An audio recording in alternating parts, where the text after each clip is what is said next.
Hello guys, welcome to H2O, the A to Z of chemistry.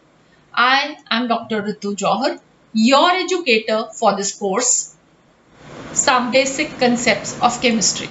Today we will begin with lecture 11 from the course, but make sure you have watched the previous ones before viewing this one. In the last lecture, we discussed the concentration terms we use for solutions. I hope they are clear to you all. In this lecture, we would be discussing the mixing of solutions. So the first thing which we can do to a solution is simply dilute it. So what do I mean basically by dilution of a solution? You can understand this with the example of a sugar solution. So we have a sugar solution which has lots of sugar into it. And now you do not want that much of sugar in the solution. So what you do? You just simply add water to it. And hence the solution becomes dilute. The sugar quantity is decreased in the solution, right? So this is basically the dilution of a solution where you are adding the solvent to dilute the concentration of the solution. So now you can understand this, that we have a NaCl solution. The volume of the solute, say it is N. The volume is V1 and the molarity would be M1, which would be equal to N by V1, right? And now we have added certain amount of water to it. And now the moles of the solute, they are going to remain the same because we have not added more of solute to the solution, right? So this remains same. The volume has increased because of the addition of water, and hence the molarity has also changed because molarity is number of moles divided by volume. So M2 would be N by V2. Right? So the most important point in the dilution would be what? That when a solution is diluted, the number of moles of solute does not change. But as the volume changes, the molarity will change definitely. And now if you see what is N over here would be M1 into V1, and N in the second equation would be M2 into V2. So equating both, we get M1V1 equal to M2V2, and this equation is called as the molarity equation, where the final molarity after dilution is M2 and the final volume after dilution is V2. So I hope this is clear to you. Now, how do we calculate the dilution factor using concentration? So the underlying principle when performing a dilution is simply that the number of moles of the solute that must remain constant. And what is concentration of a solution? It is simply the number of moles of solute per liter of the solution, right? So what do we have? Molarity as moles of the solute divided by liters of the solution. And what is the purpose of dilution? This is simply to decrease the concentration of the solution. And since the number of moles of solute are remaining constant, the only way we can decrease the concentration is increase the volume of the solution by adding more of the solvent, right? So the dilution factor would be V final over V initial. The final volume after adding the solvent and the initial volume which was consisting of your original solute and the solvent. So if Vf is the final volume after dilution, Vi is before dilution, Cf the final concentration after dilution, and Ci the initial concentration before dilution, and N is the number of moles constant for both after and before the dilution. Then we have Ci is equal to N over Vi and Cf is equal to N over Vf. Right? So this is basically discussing all the things which we studied in the last lecture. So now by rearranging these, what do we get? We get Vi is equal to N over Ci and Vf is equal to N over Cf. So what will be the dilution factor? Dilution factor is Vf over Vi, and putting the values of Vf and Vi, we get this to be Ci over Cf. So if we know the number of times the solution is diluted, say D, that we will get Ci to be Cf into D, right? And Df, that is what? Cf into D over Cf, so simply D. Thus, we can say that the stock solution was diluted by a factor of D, where D is the ratio of the two given concentrations, or we can say that we have performed 1:D dilution. So I hope this is clear. How do we find out the dilution factor? And if the dilution factor is given to you, you can find the final concentration or the final volume. Now we have mixing of two solutions having the same solute. So here the number of moles of the first solute is going to be different from the number of moles of the same solute in the other solution. Similarly, the volumes are different and hence the molarities have to be different. And now when we mix them, what is going to happen? The number of the moles of the solute, they are going to add up, and the volumes are going to add up. And what do we get as the final molarity of the mix? This would be total moles over total volume. And this you can write as N1 plus N2 over V1 plus V2. Or you know now that N1 is equal to M1 V1 and N2 is equal to M2 V2. So instead of N1 plus N2, you can also write as M1 V1 plus M2 V2 over V1 plus V2. And similarly, if we have three solutions, we can write the molarity of the mix to be M1 V1 plus M2 V2 plus M3 V3 over V1 plus V2 plus V3. And four solutions, you can increase M4 V4 and in the volume add the V4 also. So I hope this is clear to you that how can we find the molarity of the mix when we have given two different solutions. Now the third condition can be that we are having two solutions which have different solutes, and these solutes, they can react with each other. And what does happen when we mix these two solutions? So we have the reaction between the two solutes where A moles of A are reacting with B moles of B to form C moles of C and D moles of D. So if the compound A has a volume V1 and molarity M1, and the compound B has a volume V2 and molarity M2, what can be shown is that V1 into M1 divided by the stoichiometric coefficient A is going to be equal to V2 into M2 divided by the stoichiometric coefficient of B. And this would be another molarity equation. So now let us learn what all things we have done with the help of a few numericals. The first numerical says find the molarity in the mixing of 500 ml of 0.1 molar HCl and 500 ml of 0.2 molar HCl. So the solute is the same. What you have to do is find the total number of moles in the total volume. So what do you do? N1 is going to be M1 into V1 and N2 is going to be M2 into V2. Fine.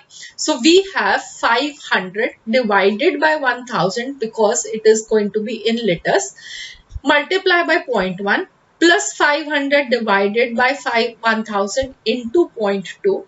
And then in the volume we will have 500 plus 500 divided by the 1000 again to convert it into liters. So the 1000 in the numerator and the denominator, they are going to cancel out. So you can even leave them in these questions. So we are going to get the final molarity to be 0.15 molar. In the next question, you have one solution of HCl the second solution of HCl, and then you are diluting by adding some water to it. So here what we will do, the number of moles of the solute are going to come from first solution and the second solution. So this would give you N1 plus N2, and for the volume this is going to be V1, V2 and V3. Okay, so final molarity you are going to get is 50 into 0.1 plus 150 into 0.3 divided by 50 plus 150 plus 300 of the water.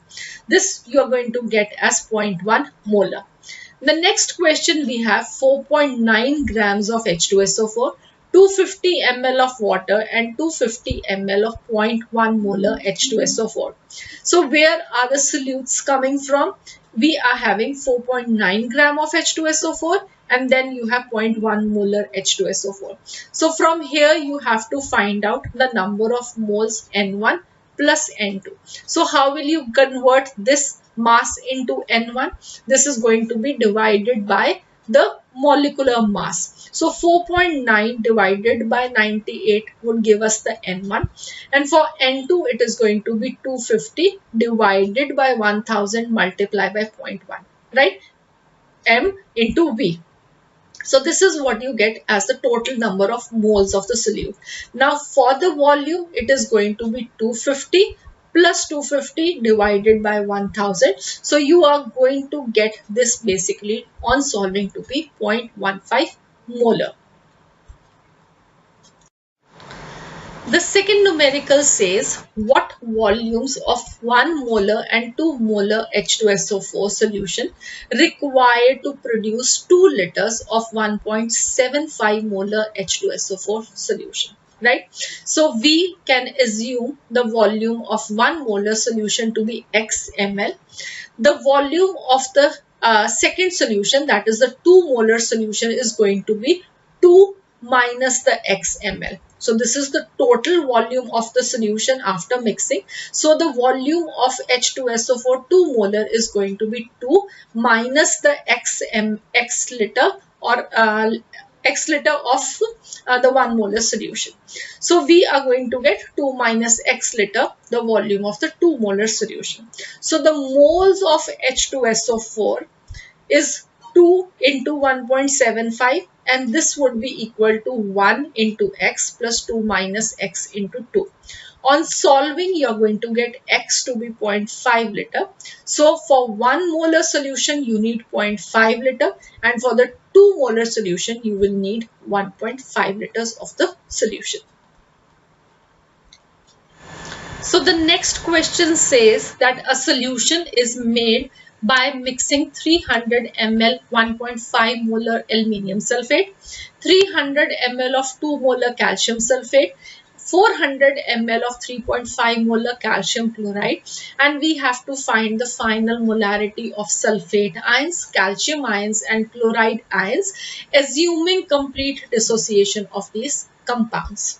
So now the key to the question basically is going to be that in aluminium sulfate, when we are going to completely dissociate this compound, how many ions of sulfate do we get per molecule of aluminium sulfate? This is going to be 3, right?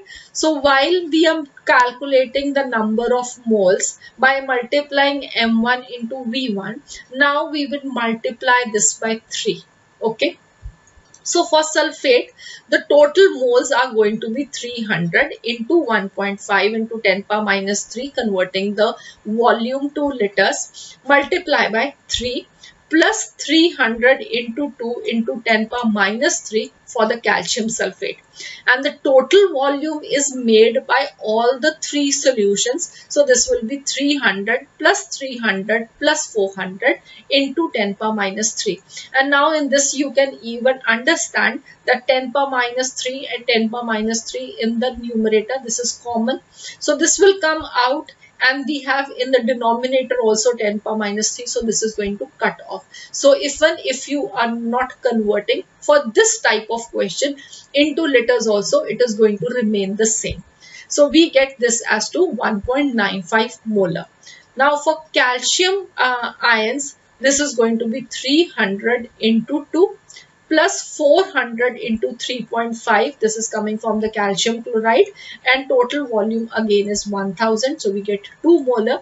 And for the chloride, we have 2 chloride ions per calcium chloride. So 400 into 3.5 into 2 divided by 1000. So you get 2.8 molars. Okay. So this was basically the key to it. Otherwise, it was have been a simple question: M1 V1 plus M2 V2 plus M3 V3 divided by V1 plus V2 plus V3. But you have to be careful that these compounds, they are giving more number of ions. So the next question we have is: a solution of KCl has a density of 1.69 ml per liter, and this is 67% by weight. Find the density of the solution if it is diluted, so that the percentage by weight of KCl in the diluted solution is 30%. So this is going to involve a few concepts all together, what all you have learnt in the concentration terms. So let us assume the volume of KCl solution to be 100 ml. So the density is given to be 1.69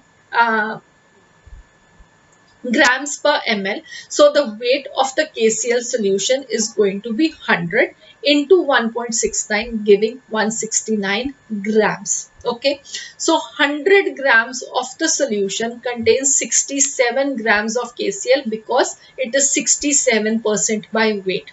So 169 grams of the KCl solution will be having how much grams of KCl? This is going to be 67 over 100 into 169. This comes up to 113.23 grams. And now we are diluting this solution, diluting it to what? 30%. So we are adding some amount of water to it. So let x ml be the water we are adding. So the new volume of the solution would be 100 plus x. First it was 100. Now we have added some water, which is x ml. So this becomes 100 plus x ml. Similarly, the new weight of the solution is going to be 169 plus x, because x ml of water is going to be x grams of water, the density of water being 1 gram per ml. And then the new percentage of the solution is 30%. So what is weight? Percentage by weight? Weight of the solute over weight of the solution into 100. So this we get as 30 equal to 113.23 divided by 169 plus x into 100, and solving we get x to be 208.43. So now the density is going to be new weight of the solution over new volume of the solution. So this is 169 plus x over 100 plus x, and filling the x value, we are going to get the density to be 1.224. So this involved a few concepts, and it was a good question applying all your knowledge. And now the last question for the lecture says that calculate the volume of 1 moles per liter aqueous NaOH that is neutralized by 200 ml of 2 moles per liter aqueous HCl and the mass of NaCl produced. So what do we have? Basically, we have two different solutes of the solution, and they both can react with each other according to the neutralization reaction NaOH plus HCl forming NaCl plus water. So the molarity of NaOH is 1 molar. Moles per liter means 1 molar. And now we can apply the relation M1V1 equal to M2V2. So 1 molar solution of NaOH multiplied by the volume of NaOH will be equal to 2 molar solution of HCl multiplied by the volume, right? So we will get this V1 to be 400 ml. Right, the stoichiometry coefficient for both of them is 1 1. So this would be M1 V1 over 1, M2 V2 over 1. Right, so you remember the molarity equation I told you for the different solutes. So we get V1 to be 400 ml. Now the amount of NaOH in 400 ml of 1 molar solution is going to be how many moles? 400 divided by 1000. So this becomes this number of moles, and then when you multiply this with the molar mass, you are going to get this as to be 16 gram. And now 40 grams of NaOH is going to give how much of NaCl? 58.5. So 16 gram of NaOH would produce how much NaCl? This would be 58.5 divided by 40 into 16. So this comes up to 23.4 grams. So I hope all these things are clear to you. So this was how we deal with the problems related to mixing of solutions. And this is all for this lecture. We would again meet for lecture 12 on a new concept, which is the equivalent concept. And if you have been having any problem or you want to have discuss something with us, you can mail us at h2ochemistry@gmail.com. If you've liked the lecture, please do upvote for it and also subscribe to the course and click on the bell icon so that you receive a notification as and when we put up a new lecture for you. So that would be all for today. Have a nice day. Enjoy yourself. Bye bye.